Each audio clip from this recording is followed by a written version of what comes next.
প্রতিদিনের চিন্তা ও প্রার্থনা। 31শে মার্চ। দিনের প্রধান চিন্তা, যেজন পুণ্যশীল সেই সত্যি প্রাণবন্ত হইয়া আধ্যাত্মিক পথে চলে এবং আন্তরিকভাবে জনসেবা করিতে পারে। মুখস্থ করা যায়।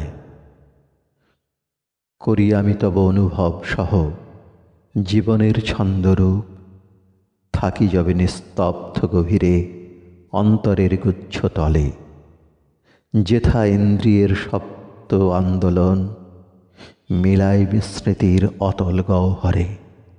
তব গীতধ্বনি অবিরাম ডুবায় সকল দ্বন্দ্ব কোলাহল, মিলায় জীবনের গোলযোগ যত নিত্য সঙ্গীত মিলনের তানে।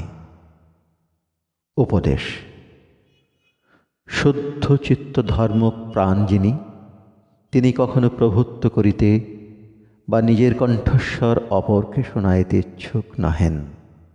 সেই জন্যই তিনি সত্য জ্ঞান দানের কাছে যোগ্য বলিয়াই তাঁহার বাণী অবারিত।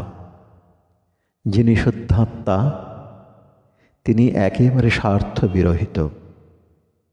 তিনি অনুভব করেন যে তাঁহার প্রধান কর্তব্য আধ্যাত্মিক জীবনের সঙ্গে একত্ব লাভ। তিনি যদি তাঁহার ধর্মজীবনে সামান্য দুর্বলতা প্রকাশ করেন, তবে তিনি নিজেই বিশেষ কষ্ট ভোগ করেন।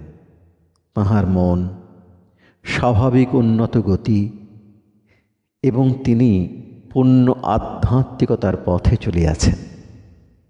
তাহার অন্তর যেন উর্বর ভূমির মতো, তাহাতে যখন ধর্ম বীজ পতিত হয়, সহজেই সে বীজ ফলপ্রসূ হয়। প্রার্থনা, হে মহান সনাতন দেবতা, আমাকে তোমার সঙ্গে ঘনিষ্ঠভাবে থাকিতে দাও। আমি যেন তোমার দিব্য সত্তার মধ্যেই আমার সকল সুখ খুঁজিয়া পাই। তুমি আমাকে তোমার প্রেমময় আবরণে জড়াইয়া রাখো। তোমার সঙ্গে আমাকে এক করিয়া লও।